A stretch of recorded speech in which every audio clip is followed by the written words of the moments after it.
Hello students, last video में हमने देख लिया था अबाउट कंपोजिशन ऑफ फंक्शन। अब कंपोजिशन ऑफ फंक्शन से आगे हम बढ़ेंगे, जिसमें हमारा नेक्स्ट टॉपिक वैसे तो इन्वर्टिबल फंक्शन है, बट इसमें देखें कि भाई हमारा क्वेश्चन क्या है। यानी उससे पहले कुछ इम्पोर्टेंट बात जो आपको कहनी है वो ये है कि अगर फंक्शन, वही कंपोजिशन की बात कर रहे हैं हम फ़िलहाल, अगर कोई function A to B mapping कर रहा है, ए टू बी, और कोई g function B to C defined है एज वन वन, तो बताइए उनका कंपोजिशन ए टू सी में भी आने वाला कंपोजिशन फंक्शन भी वन वन होगा, है ना। वो भी वन वन कैसे होगा? अगर function f A to B में वन वन है, g function B to C में डिफाइन जो हो रहा है वो भी वन वन है, तो क्या उनका कंपोजिशन भी वन वन होगा?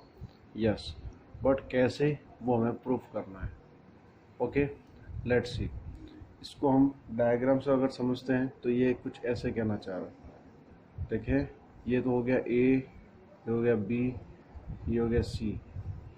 अगर अपना फंक्शन कोई एफ ए से बी में वन वन है, कोई फंक्शन जी बी से सी में वन वन है, वन वन का मीनिंग तो हम जानते ही है, यानी सपोज़ ये 1 2 3 है, ये ए बी सी है, और ये मान लो, है ना, 4 5 6 एनीथिंग वैल्यू। तो वन वन का मतलब किसी एक एलिमेंट की इमेज, हर एक डोमेन की एक डिस्टिंक्ट इमेज होना, unique image, that is called one one, like that. Okay, अब वो इससे कोई फ़र्क नहीं पड़ता है कि हम यहाँ पे किसकी डोमेन क्या रेंज आ रही है, because of we have to only show they are one one. So according to one one हमें इतना बताना है कि भाई इसमें लिखना कैसे है।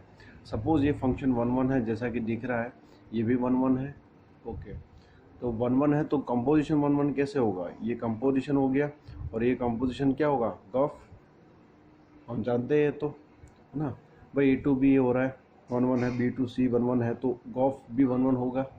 बट कैसे? अब गॉफ जो यहाँ पे डिफाइन होगा कहाँ से कहाँ तक होगा? ए टू सी में। अगर इसके हर एक एलिमेंट से एक यूनिक इमेज आ रही है बी की, और इसके हर एक डोमेन से इसकी भी यूनिक इमेज आ रही है, तो ए टू सी में आने वाला भी कंपोजिशन भी कुछ वैसे ही होगा। लेकिन लिख सकते हैं हम इसको कैसे? लुक, सपोज इसने बोल दिया वन वन के लिए क्या है भाई, अगर उनका फंक्शन सेम है तो उनके एलिमेंट भी सेम होने चाहिए, है ना। तो सपोज हमने कंपोजिशन को कर दिया सेम, कंपोजिशन यानी मेन फंक्शन। लेट अस, अगर उनके एलिमेंट भी सेम आ गए, इट मीन्स ये प्रूव्ड है, राइट। देखो, यहाँ तो एक बात तो है, लेकिन इसको हम एक्सपांड कैसे करेंगे?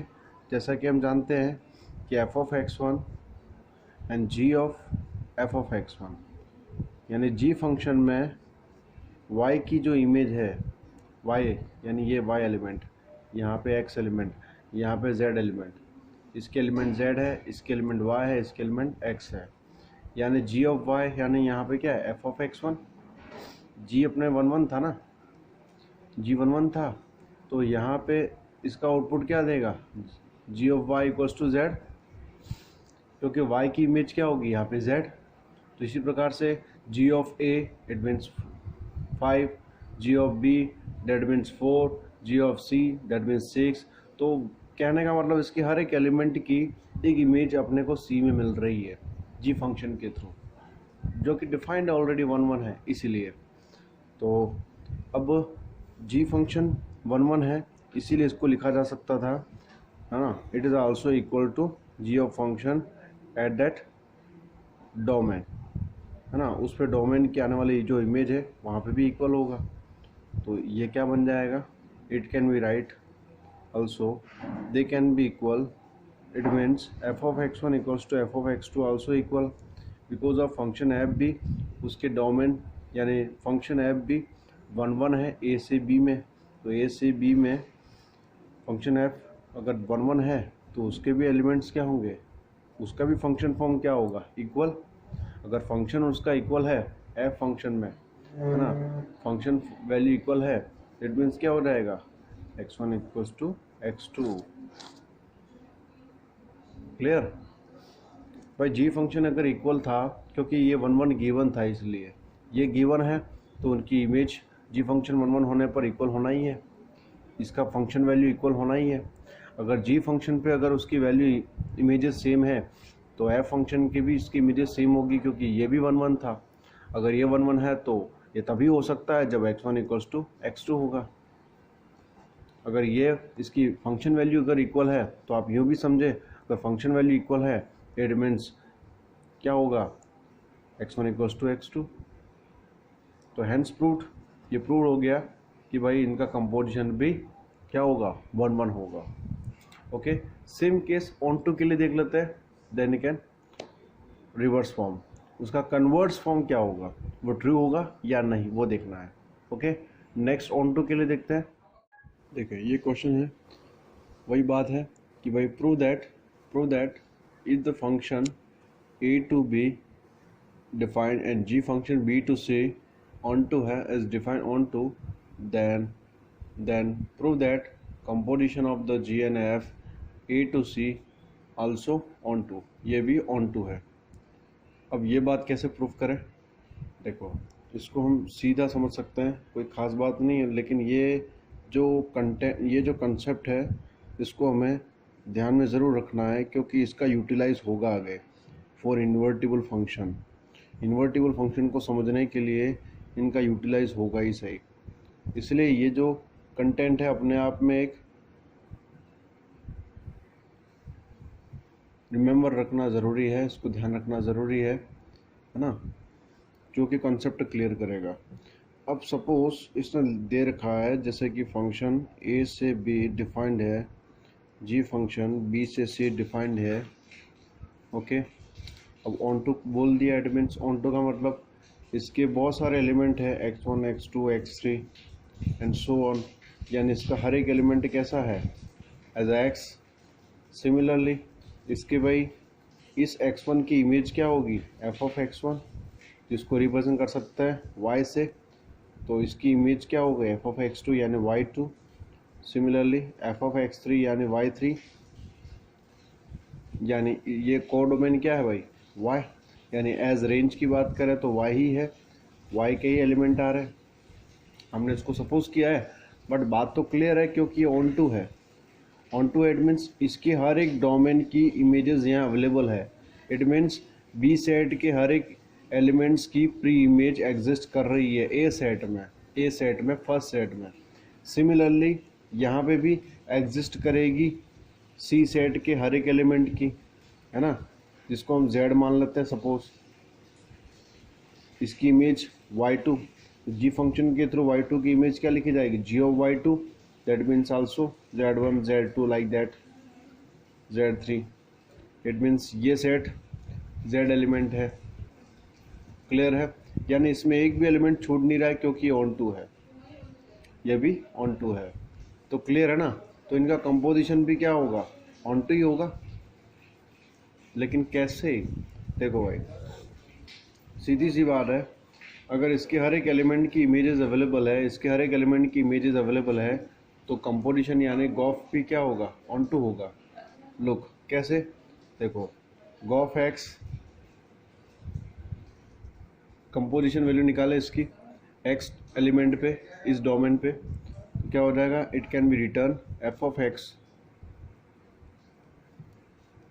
Then f of x it means क्या हो गया, y, और g ऑफ y एग्जिस्ट कर रहा है, यस डेफिनेटली, यानी ए टू सी डिफाइन हो रहा है। देख लो, ए सेट का x एलिमेंट, सी सेट का z एलिमेंट, ए सेट के x एलिमेंट से आपको सी सेट का एलिमेंट मिल रहा है, तो ये कंपोजिशन आउटपुट वही दे रहा है जो होना चाहिए, और ये तभी हो सकता है जब ए से बी ऑन टू और बी से सी भी ऑन टू होगा, इट मीन्स इनका कंपोजिशन भी ऑन टू होगा। ये बात बिल्कुल ध्यान रखें, वेरी इंपॉर्टेंट है।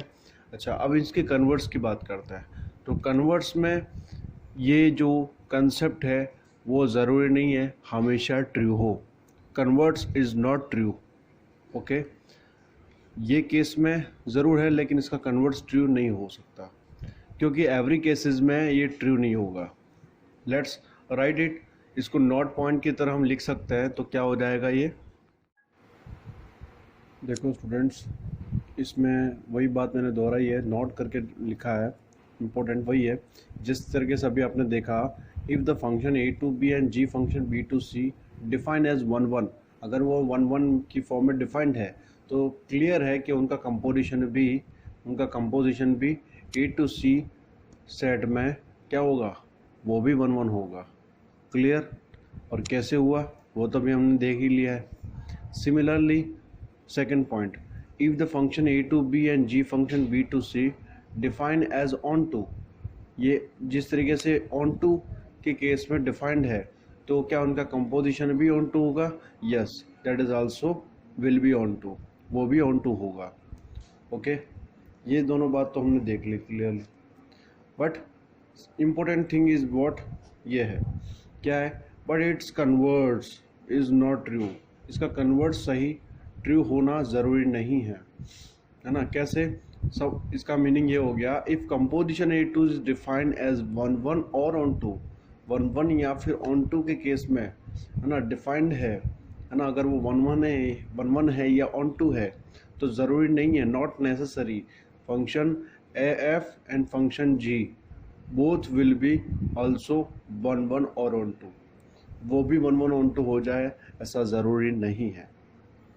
Okay, not necessary in every cases, that's why we can say converts not true. Clear? आगे बढ़ते हैं इन्वर्टिबल फंक्शंस के लिए। इन्वर्टिबल फंक्शन में क्या है ना, जो कि सबसे इम्पोर्टेंट पार्ट है इस चैप्टर का। Let's see invertible function. अब ये इन्वर्टिबल फंक्शन वैसे आपने पहले देखा तो नहीं, लेकिन आपको समझ में ज़रूर आ जाएगा, ज़्यादा कोई डेफिनेशन इसकी कॉम्प्लिकेट नहीं है, इजी है ना। इन्वर्टिबल फंक्शन की एक जनरल डेफिनेशन मैं आपको बताया था, जनरल डेफिनेशन इसकी क्या है। Then we can talk about next and main concept, how can we represent the invertible function, वो बात करेंगे, क्योंकि इसकी जनरल डेफिनेशन और उसको एक्चुअल प्रूफ करने में डिफरेंस है। कैसे भाई? देखो, वैसे तो इसका मीनिंग इतना सही है कि सपोज दो सेट है, ये रहा,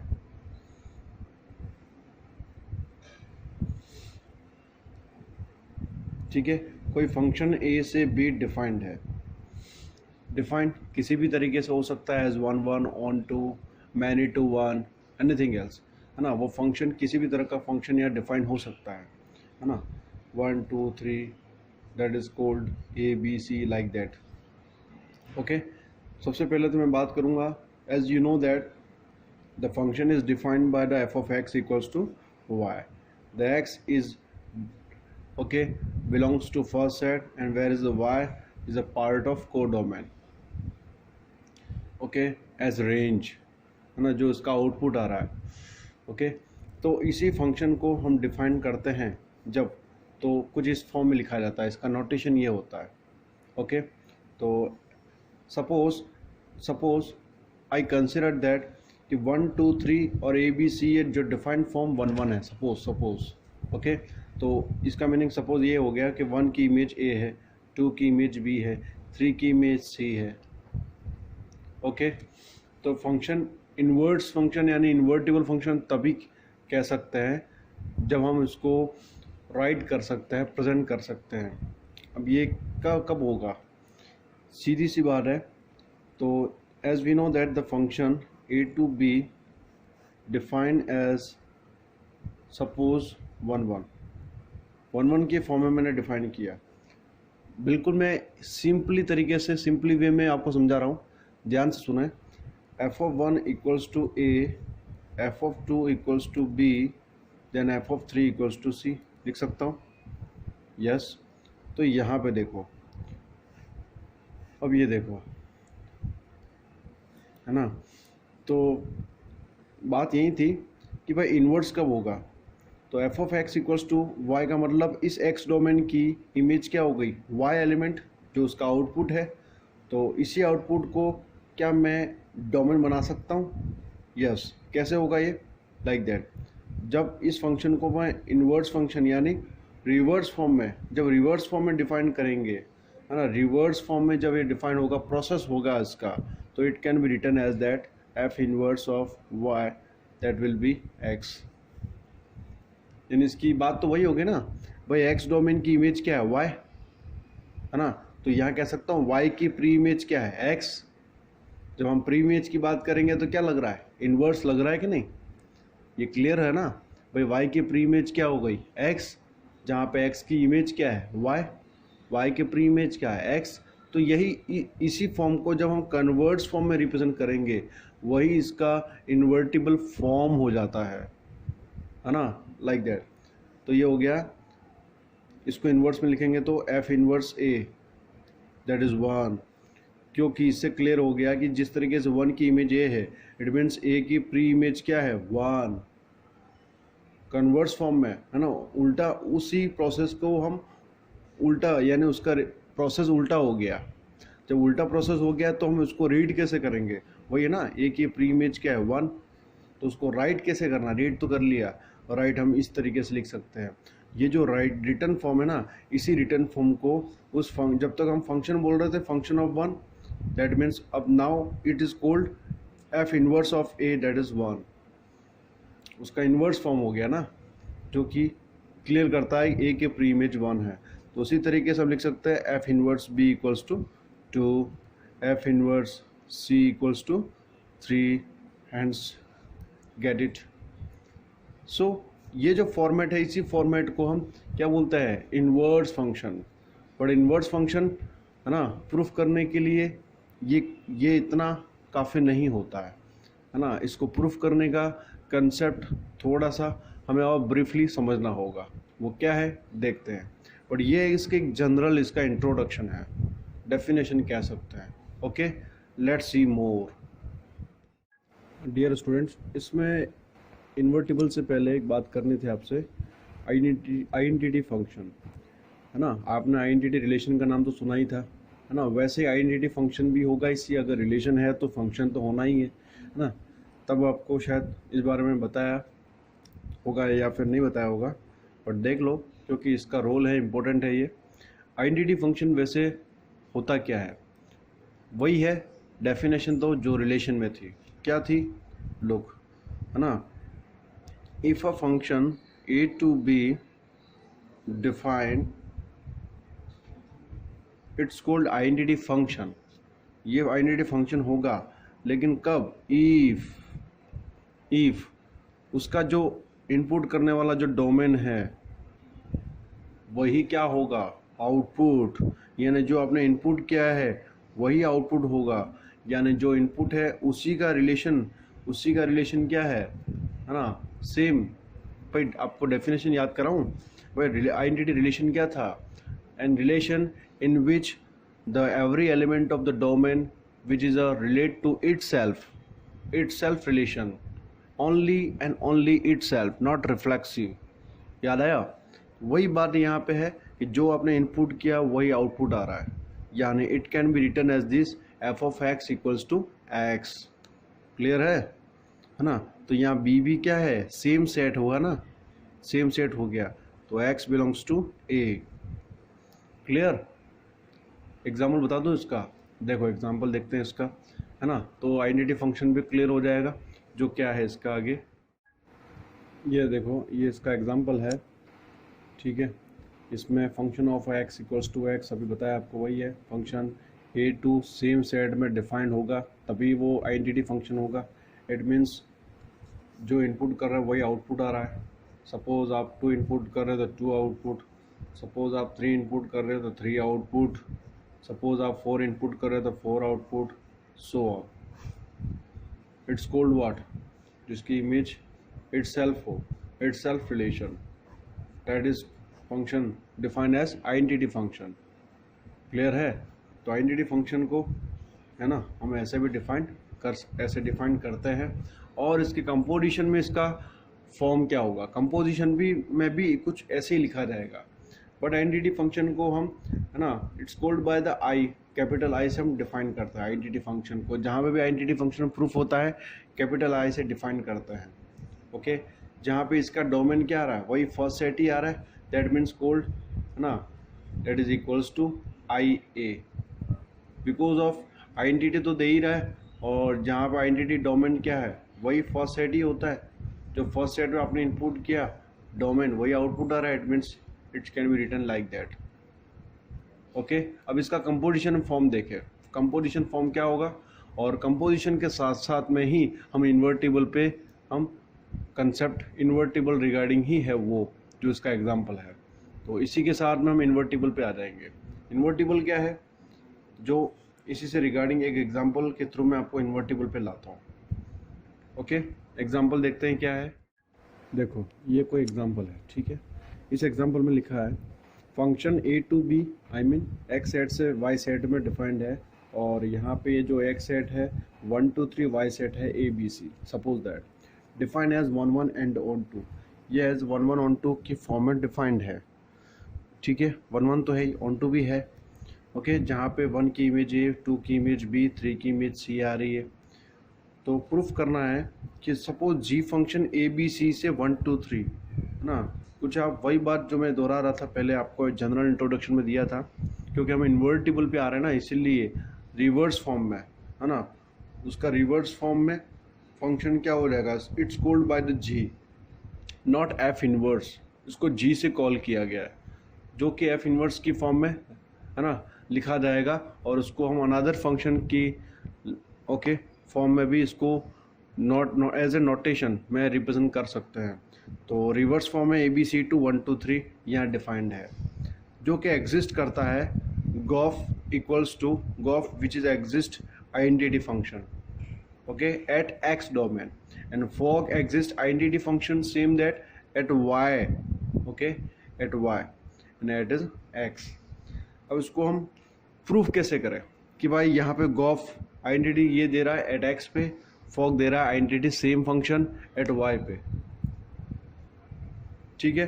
अब आगे देखते हैं आगे इसका क्या मीनिंग है। ओके, प्रूफ करके देखते हैं। देखो मैं ये डायग्राम बना रहा हूँ, डायग्राम वही बात कर रहे हैं अपन, जहाँ पे f function A to B और जी फंक्शन है ना B to C, okay, B to C defined है। ये भाई एक्स डोमेन अपना हो गया 1 2 3, यहाँ पे हो गया ए बी सी, ओके। अब यहाँ पे इसका कोडोमेन भी वही हो गया 1 2 3, क्योंकि जी फंक्शन ए बी सी से 1 2 3 में डिफाइंड है, और ये 1 2 3 से ए बी सी में डिफाइंड है, ओके। जहाँ पे ये भी लिखा है कि भाई 1 की इमेज ए है, 2 की इमेज बी है, 3 की इमेज सी है, तो ये 1 1 है, ओके। फंक्शन 1 1 ये 1 1 एंड ऑन 2 है, इसलिए दे दिया गया, ओके। अब यहाँ पे क्लियर सी बात है भाई कि भाई एफ ऑफ 1 इक्वल्स टू क्या हो गया, ए, एफ ऑफ 1 ए है। इसको आप थर्ड सेट की फॉर्म में लिखो तो भी, और वापस रिवर्स फॉर्म में रिप्रेजेंट करोगे तब भी वही बात निकल रही है, जहाँ पे इसका इन्वर्स फंक्शन जो है वो जी फॉर्म में, जी फंक्शन की फॉर्म में यहाँ प्रेजेंट किया गया है। तो जहाँ 1 की इमेज ए है, वहीं 2 की इमेज बी है, वहीं 3 की इमेज सी है। तो क्लियर सी बात है, यहाँ पे क्या लिखा जाएगा, f inverse A, it means what will say A की प्री इमेज क्या है 1, यहाँ पे बी की प्री इमेज क्या है 2, यहाँ पे 3 है ना, सी की प्री इमेज क्या है 3, राइट। तो इसको हम वेरीफाई करते हैं है ना कि भाई होगा कि नहीं। सपोज इसका तो मीनिंग यही निकल रहा है, हम इन्वर्स में अगर सोचें तो, और सपोज हम यहाँ पे ये लेते हैं कि अगर ए की इमेज 1 है, बी की इमेज 2 है, सी की इमेज 3 है, तो वेरीफाई करता है कि g o f x, I mean g o f x अपने आप में आइडेंटिटी फंक्शन होगा या नहीं उस एक्स डोमेन पे। देखो अगर हम गॉफ की बात करें तो गॉफ फंक्शन को ले लेते हैं, g o f x that means called f of x, और एफ ऑफ एक्स में मान लेते हैं अपन एफ ऑफ 1 की, ओके। तो ये हो गया एफ ऑफ 1 की इमेज क्या दे रहा है 1 ए, और यहाँ पे ए का आउटपुट क्या है 1, यानी 1 से आपको क्या मिल रहा है 1 ही मिल रहा है। Same that g o f at okay second element of the domain, x एड का सेकेंड एलिमेंट, तो ये हो गया एफ ऑफ 2, और एफ ऑफ 2 की इमेज यहाँ पे क्या है बी, और जी ऑफ बी यानी बी की इमेज क्या होगी जी फंक्शन में रिवर्स में। हमने ये कंसीडर किया है ना, सपोज ये है तो वेरीफाई करके देखते हैं गॉफ के थ्रू कि भाई ये प्रूफ हो रहा है या नहीं, यानी ये वेरीफाइड है या नहीं। तो देखो बी इट मीन्स 2 ही मिल रहा है। सिमिलरली गॉफ फंक्शन 3 एट 3, तो यहाँ पे वही बात हो रही है एट एफ ऑफ 3 जिसकी इमेज क्या है सी और जी ऑफ सी। इट मीन्स क्या देगा आपको वापस 3, यानी जो इनपुट किया वही आउटपुट आ रहा है, जो इनपुट किया वही आउटपुट आ रहा है। It means hence what, hence we can say कि यहाँ पे जो गॉफ फंक्शन है वो एक्स डोमेन में आइडेंटिटी बन रहा है। किस पे बन रहा है एक्स डोमेन पे ही बन रहा है। तो क्या एक्स डोमेन क्या था 1 2 3 और वाई क्या है ए बी सी। देख लो एक्स डोमेन पे ही आइडेंटिटी हो रहा है कि नहीं हो रहा है, यस। वैसे ही सिमिलरली अगर इसको आप उल्टा करोगे, उल्टे का मतलब रिवर्स फॉर्म में अगर रिप्रेजेंट करते हैं, ये जी फंक्शन में डिफाइन करें इसको और इसको इसका रिवर्स यानी अगर अनदर सेट को एफ फंक्शन से कॉल करते हैं तो फॉग जो होगा वो फॉग वाई सेट पे डिफाइंड होगा एज आइडेंटिटी। क्लियर। अब इसी बात को हम इन्वर्टिबल में लेते हैं, तो इन्वर्टिबल में क्या होगा देखो भाई, इन्वर्टिबल में यही बात इसकी इन्वर्टिबल के लिए मेन डेफिनेशन हो जाती है, मेन कंसेप्ट हो जाता है। कैसे होगा, कोई फंक्शन x टू y में इन्वर्टिबल ओके होगा, ओके इफ अगर ये है ना, अगर इसका इन्वर्स फंक्शन है ना, जैसे कि g से कॉल किया, इसका inverse function y to x में डिफाइन अगर एग्जिस्ट कुछ इस तरीके से करेगा कि गॉफ फंक्शन जिसका कंपोजिशन आइडेंटिटी होगा उसके domain at x element and वहीं पे उसका फॉग जो है कंपोजिशन यानी f कंपोजिशन g, फॉग जो है वो भी आइडेंटिटी होगा एट सेम एलिमेंट। भाई ये इन्वर्टिबल था तभी तो ये पॉसिबल हुआ, समझ में आ रही बात। ये इन्वर्टिबल था, देख लो इसकी प्री इमेज 1, इसकी प्री इमेज 2, इसकी प्री इमेज 3, ये इन्वर्टिबल था तभी तो ये पॉसिबल हुआ, ये वेरीफाई हुआ। इट मीन्स व्हाट, इन्वर्टिबल होने के लिए यहाँ पे मेरे पास इस कंडीशन का होना ज़रूरी है, यानी इन्वर्टिबल तभी होगा जब g o f x equals to identity at same domain, and invertible तभी होगा आल्सो इसके साथ साथ f o g y equals to identity at y, यानी इन्वर्टिबल होगा। इट मीन्स ये केस होना ज़रूरी है। तो इन्वर्टिबल को प्रूफ करने के लिए क्या इंपॉर्टेंट हो गया, this one, right. So hence we can say hence we can write what, okay what, right, let's write it. देखो भाई जो बात अभी मैंने आपको समझाई है उसको हम ऐसा लिख सकते हैं अब clearly. What you can say, the function is defined x to y as invertible. वही इन्वर्टिबल फंक्शन हो सकता है if g y to x defined, यानी उसका इन्वर्स फॉर्म जो y टू x में डिफाइंड होगा, it is exist such that, ये एग्जिस्ट करेगा क्या, इट कैन बी रिप्रेजेंट, ये तभी है ना, ये एग्जिस्ट करेगा अगर, तभी ये इन्वर्टिबल होगा। क्या एग्जिस्ट करेगा, g o f x equals to identity at the x and f o g y at the which is identity at y, it represented by this one which is very most important, okay। क्योंकि यानी इसका invertible होने के लिए इस condition का होना ज़रूरी है। जिस फंक्शन में ये कंडीशन आपको मिल रही है, ये रिप्रेजेंट हो रहा है, इट मीन्स वो फंक्शन क्या होगा, it's that is called invertible. Clear. जहाँ पे लिखा है g is what, f inverse called by the g, यानी ये लिख सकते हैं g is inverse of f। g को f इनवर्स कहा जाता है और g को f इनवर्स को ही हम g फंक्शन में एज नोटेशन में रिप्रेजेंट किया गया है, ओके। तो ये बात इम्पोर्टेंट होती है इन्वर्टिबल को प्रूफ करने के लिए, क्लियर। लेकिन अब एक और शर्त भी है, एक और कंडीशन भी है इन्वर्टिबल प्रूफ करने के लिए। We can we can use it, हम इसको यूज़ करेंगे, यूटिलाइज करेंगे इसको शो करने के लिए कि भाई इन्वर्टिबल है। But second thing is one more, what, कि आप इन्वर्टिबल फंक्शन के लिए एक और कंडीशन भी अप्लाई हो सकती है। अगर वो कंडीशन भी मिलती है तब भी फंक्शन इन्वर्टिबल होगा, लेकिन कब होगा, है ना। वापस उसी एग्जांपल पे जाते हैं, क्या है देखते हैं। देखो वही एग्जांपल है ये, ठीक है। इसी एग्जांपल में एक और बात मैं आपको कहना चाह रहा था। वो बात तो हो गई कि भाई इन्वर्टिबल होने के लिए क्या एग्जिस्ट होना ज़रूरी है, g o f x and f o g y, क्योंकि भाई इन्वर्टिबल था तभी तो ये वेरीफाई हो रहा है ना, इसी वजह से। अब दूसरी बात ये है, कहना ये चाह रहा है कि अगर फंक्शन इन्वर्टिबल है इट मीन्स वो फंक्शन डेफिनेटली क्या होगा, 1 1 एंड ऑन 2, यानी वो फंक्शन बाइजेक्टिव होगा, है ना। अगर वो फंक्शन बाइजेक्टिव है, या फिर ये भी कह सकते हैं अगर वो 1 1 ऑन 2 है तो फंक्शन डेफिनेटली उसका इन्वर्टिबल फंक्शन निकलेगा, फाइंड आउट किया जा सकता है, उसका इन्वर्स फंक्शन निकाला जा सकता है, वो इन्वर्टिबल होगा, है ना।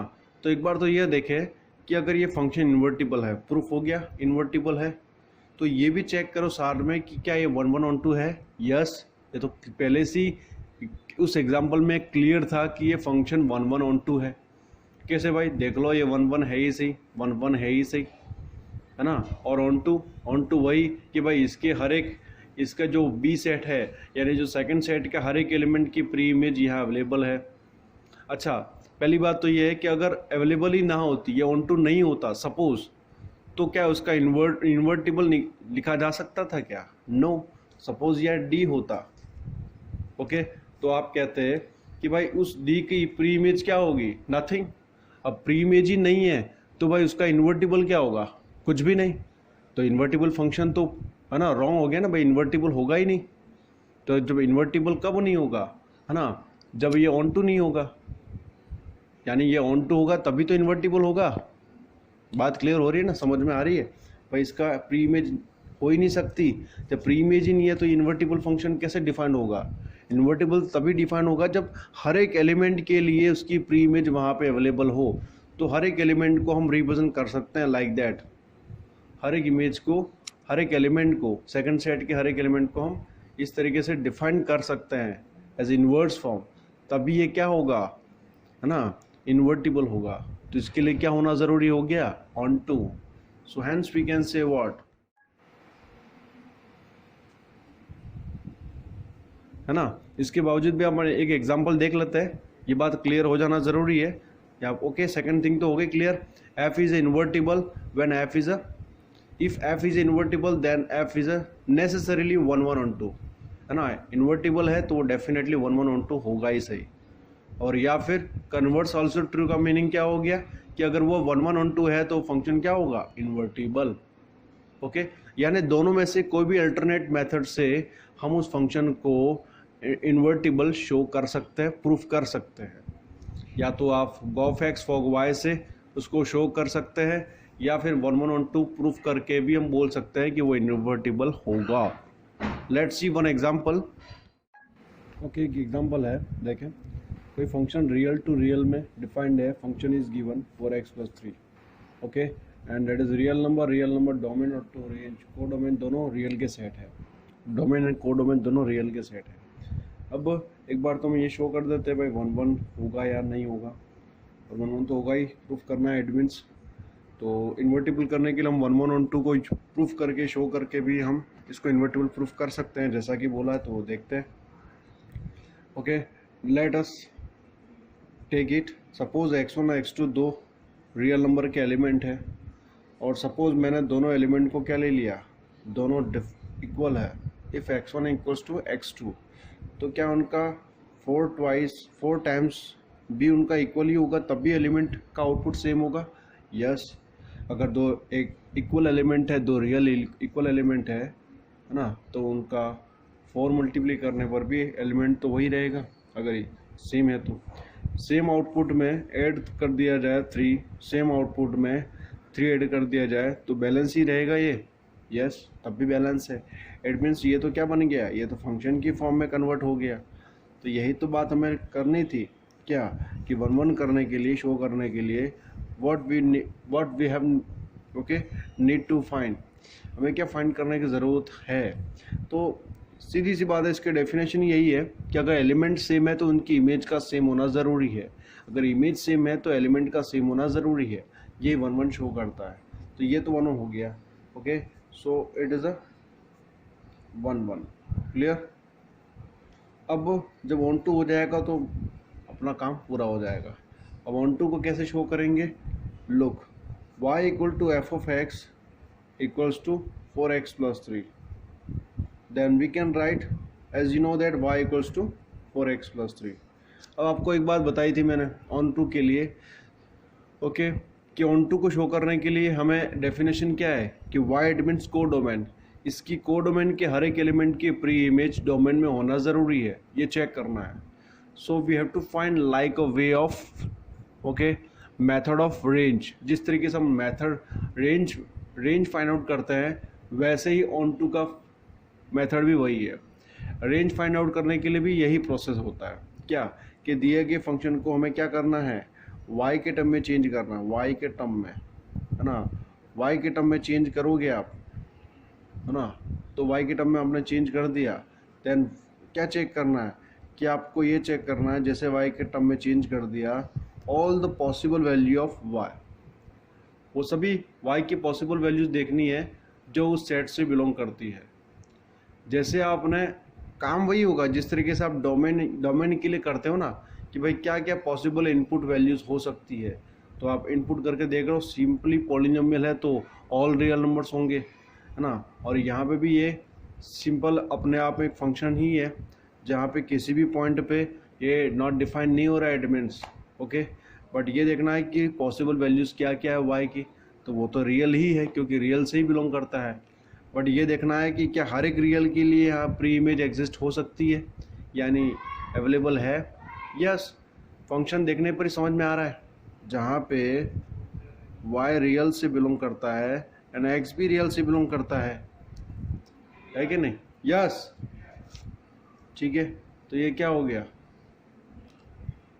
गया, क्लियर हम कह सकते हैं कि भाई आप y का कोई भी input value real number input करके देख लो, कहीं भी नॉट डिफाइन नहीं हो रहा है, कहीं भी कोई, है ना, दूसरा नंबर नहीं हो रहा है, रियल नंबर तो होना ही है, रियल नंबर तो मिलेगा ही सही।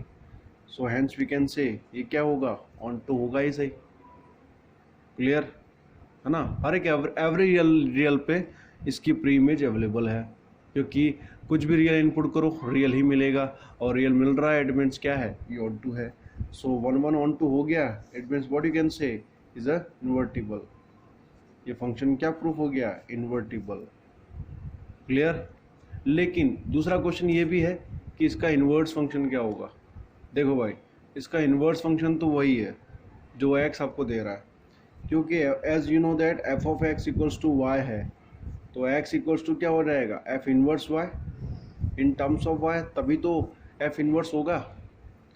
तो यहाँ पे x जो है y के टर्म में है, जो कि इन्वर्स फंक्शन ही है, f इन्वर्स y, यही तो इन्वर्स फंक्शन है, व्हाट, y-3/4। क्लियर।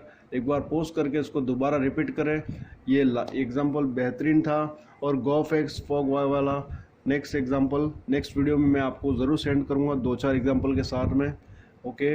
इसको समझने की कोशिश करें, इम्पोर्टेंट है, और है ना, काफ़ी इसके क्वेश्चंस, ओके, पूरे चांसेस है इसके क्वेश्चन आने के।